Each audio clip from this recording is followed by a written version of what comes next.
Hello, and welcome to the inaugural episode of Redefining the Customer Journey, where we take a deep dive into how anyone from a local small business owner up to a corporate CEO can build a modern business that is flexible and able to quickly adapt and evolve. We've all seen businesses collapse because they were built on weak foundations riddled with problems in their day to day, which also are unnecessarily complex to grow and scale. We want to help you build something that leverages your time and resources for maximum effectiveness without sacrificing your customer experience. I'm Paul Sokol, founder of BePro, best-selling author of the Infusionsoft cookbook, which contains over 80 CRM-based recipes for automated follow-up in your business. And I've been helping small to medium-sized businesses under 50 million grow with automation since 2008. And I'm Bobby Purcell, founder of LeadPass.com, which helps you set your business processes on autopilot to free up more time for sales using automated follow-up. And I've been in the automation world since 2016, primarily in the financial space. In each episode, we're going to go over quick CRM topics to explain what it is, why it's important, and the common problems that we have, and the best solutions that we've seen throughout our experience. And for today's episode, we're going to go over products and services. So, what are products and services? I would simply define them as the P&L line items, the profit and loss line items that's on your financials. Those are your products and services. This is what you're loading into your CRM. So like a lot of them would be like anything that you have a SKU for, anything that your company is trying to make a profit off of, this is it. So whether that's going to be anything along the lines of a baseball to an hourly quota for giving consulting fees, everything would fall into this category and service. Yes. And so this is going to lay the foundation for the rest of all of the future episodes. Because why is it important for your products and services, right? So, if it's just simply your P&Ls, right? Those line items. This is important because the customer journey is built around each product and service. And of course, usually most businesses have more than one product and services, which means you have multiple customer journeys that are going to need to be factored into your CRM. And so that's a big takeaway for this, is that each specific product or service deserves its own customer journey, even if there's overlap between them. And it's super different. So like, let's say like a very typical boring business, like an insurance brokerage, they're going to have one line, and that would be for life insurance. So the entire service of a life insurance product, between qualifying the client to getting them approved to giving them annual service, and then a complete opposite line, which we would have to treat completely different, would be like an auto insurance policy. You have to qualify, you have to requalify every year, you have to make sure that that is the best product line for you. And so each line and each product and each service in your business has to be treated completely differently, or based on the category of the product line itself. Yes. And again, there can be overlap with things. So like a restaurant might have 40 different things on the menu. Operationally, under the hood, it's still the same kitchen. And from the fulfillment part of the journey, you're still sitting in the same dining area. But the specific product, the food that you're getting, that is still unique. And sometimes there are even specific customer journey parts with it. Sometimes, a particular burger might have like a special little flag that comes with it, that kind of stuff. So that does need to be factored in. One other reason why it's important to be clear on your products and services is that you have to be abundantly clear about the distinction between specific line items versus variants of a line item. And this is, of course, up to your discretion and up to the business. So, for example, if you have an online summit that you're doing and you have the regular ticket price, then you have a VIP ticket price. Depending on how you approach that, that might just be one line item with the variant for like the VIP cost, or it may be two completely separate line items. And there's also the possibility, and this is a good takeaway too, because it is your line items. There is a possibility that you may have two specific products in your CRM to manage the customer journey, but when you're reporting on your financials, they're actually one P&L line item.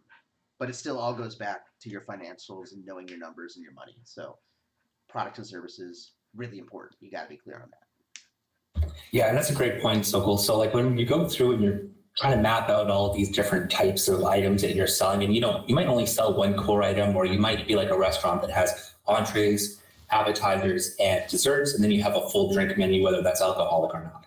So creating the foundation of how you want to address each one and how to upsell each one, all the different processes along the sales is key. So if you have someone coming in for just a quick entree with their girlfriend and they want to be out of there in 15 minutes with to go see a movie, it's going to be a much different thing than offering them a full steak meal. So when we start to plan out the basics of the product line, we need to realize, okay, this is where we want the customer journey to go and some of the issues that we might arise while we're doing it. Yes. And talking about planning, that's exactly what we're going to be talking about in the next episode. So these first two episodes, this one and the next one, are kind of a little heady. We're not really getting super deep into the CRM stuff, but in later episodes we will, because we've laid this foundation. So talking about some common issues with products and services. So you already mentioned one just now, Bobby, which is, that sometimes if you're not clear about this, the upsells and the cross sells can be kind of, goofy or kind of loopy. One big common issue I see is that you're actually creating problems for your future self by not being clear on your distinct products and services. So for example, even like creating redundant or duplicate products and like causing reporting issues or automation issues. So like I've seen clients where, let's say they do an annual event, right? And it's basically the same event every year. They'll create a distinct product every single year. And over the years, that just makes it harder to report on, how many tickets have we sold historically, who's a repeat buyer, these kinds of things, when really it's technically the same line item. It's just they're buying it maybe, once a year, every couple of years. And that brings it back down to like the processes. So if you have, like, let's just talk about a restaurant, because it's super easy and clear cut to do.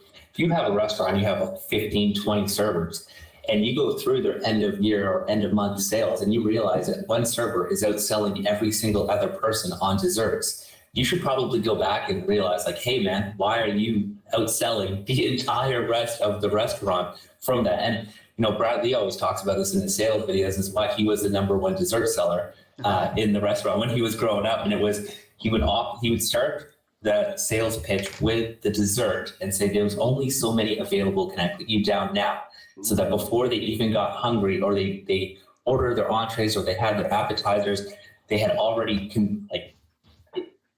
they were getting that dessert either way, and whether they took it home or they had it at the end of the meal. So you upsell the whole way through the sales process. There you go. And yeah, being clear that we have these dessert line items, you can bring that conversation in earlier. We're not really talking about sales psychology here, but that's a really common thing that people will do, is like, at the beginning of one thing, you address, hey, cool, we're about to go through this thing, but at the end of it, I'm going to give you an opportunity to get something else. And so that's being clear on what those things are, helps you create those journeys. Because that's another common item that I see with, or rather common issue that I see with products and services, is that people they lose the forest through the trees. They get too buried down in the details to forget that, and they forget that we're working on like this summit or this particular product or like this service, right? So always remember that at the end of the day, you are offering some kind of a product or service that's solving a problem for a target audience, or maybe a couple different target audiences, and that needs to guide the whole customer journey. Which also a common thing that I see with that too, losing the forest through the trees, is getting clear, or rather being unclear about what's wanted versus what is needed. So I'd say that's a really good takeaway when you're talking about your P&Ls, about the products and services, is that get really clear at what do we actually want versus what's needed. Because what we need is what we need. But just because we want something doesn't necessarily mean we can do it. If anything, maybe that's a version 2, or maybe we do that the next time you launch this thing. Yeah, so one of the best solutions, as we've been talking about right now, Sokol, is that when we have the products or services that we want to offer to the client, we have to take into consideration the rest of the products and services that we have and what we can add as a lifetime value to the client. because the goal is to add as much revenue per client possible and keep them for as long as humanly possible. So if you want to offer them a service today, you better already have it in your mind what you're going to be offering them 4 months from now, 6 months from now, a year from now as the upsells. Because if you stop that revenue, you're basically always in the hunting mode to sell a new product and services, rather than like using your existing infrastructure and client base. Yes, that's a really good point. And you're still focusing on like one line item at a time. So, it's in the back of your mind. But again, using like the dessert example, like, cool, I'm selling you this appetizer and this main, and that's what I'm focusing on. And in the back of my mind, we know that like dessert is next. And even for a restaurant too, this is where I see a lot of I see a lot of opportunities for those kinds of brick and mortar consumer businesses where they focus on getting people in, having a great experience, and then little to no follow up. Even something as simple as like a basic email newsletter, just to keep you top of mind to come back to the restaurant. If every person that came to your restaurant came once a month, or heck, even once a quarter, your restaurant's going to be banging. And the only reason people aren't going to come back maybe is because like they don't live in town. But you know what? Let's say that I travel, regularly, and I come to Phoenix, I come to this restaurant, and then I go back home to Canada or whatever. But I'm on your newsletter. Next time I come to Phoenix, guess what's going to be top of mind if I liked it to go to? Well, it's going to be that particular restaurant that encourages that. So, as far as a solution to this, I guess the takeaway is that you do want to think through the entire marketing, sales, and fulfillment journey of each line item. And that'll help you avoid like these common issues and losing focus and that kind of stuff. And one of the funny things about the restaurant thing, I don't know why neither one of you really have a lot of restaurant experience, but John Taffer, yeah, bartender for a lot of years. John Taffer from like Bar Rescue. Have you ever heard his spiel on how to deal with the first 1, 2, and 3 times they come to the restaurant? No. First time, the first time they come to the restaurant, they put like a pink napkin on the table, and so that servers know that it's the first time they've been there, so that they're treated differently.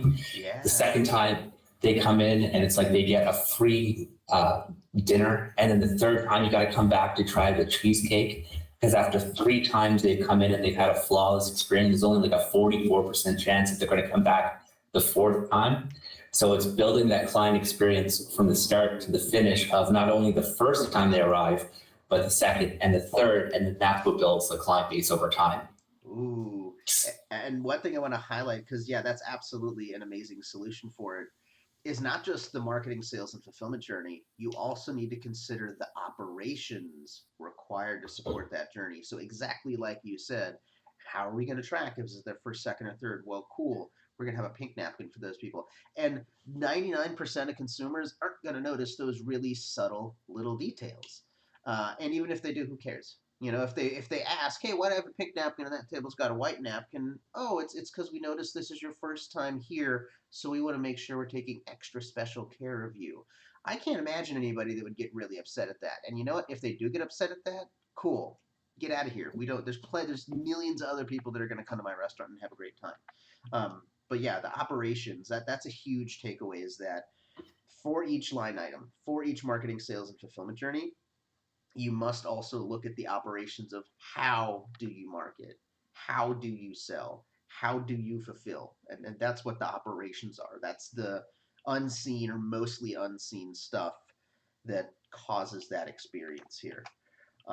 And so there's a couple other really good solutions, but we're coming up on about 14 or so minutes, Bobby. Um, what do you think? Should we go through the rest of our notes, or I think this has been great for episode 1 so far. I think it's a quick intro. We can do a second part to this over time, and then kind of go more in a deep dive about exactly, maybe some of the things that you can do to improve your conversion ratios to grab that CTA. All right. So. Well, let's wrap it up, because there's one point we wanted to talk about as a best solution here, which, by the way, for the listeners, we want this to be a real quick, very valuable. We get right to the point. Here's what this thing is. Here's why it's important. Here's common issues to look out with. Here's best solutions. And I think, to sum it up, the big takeaway is You want to be clear on your P&L line items so you have one source of truth. You've got, you know, service A, service B, service C. That's the foundation of absolutely everything. And everything from there flows from there. The marketing journey, sales, fulfillment, the operations of it, you know, all the people stuff and the leadership and the training underneath that. It all flows from there. So thank you so much for watching. We've had a lot of fun. I've had a lot of fun. Hopefully, you've had fun watching us and listening to us. And if you have questions, please let us know in the comments. Make sure that you watch the next episode where we're going to be talking about the planning and organization. So be sure to subscribe now if you haven't already so you don't miss it. If you would like to learn more about customer journeys, you can go ahead and get my free How to Automate Like a Pro mini course. If you want to get some pre-built customer journey automations, Bobby is giving away some free ones. The links to either of those are in the description, and we'll see you next time. Thank you so much. Appreciate the time.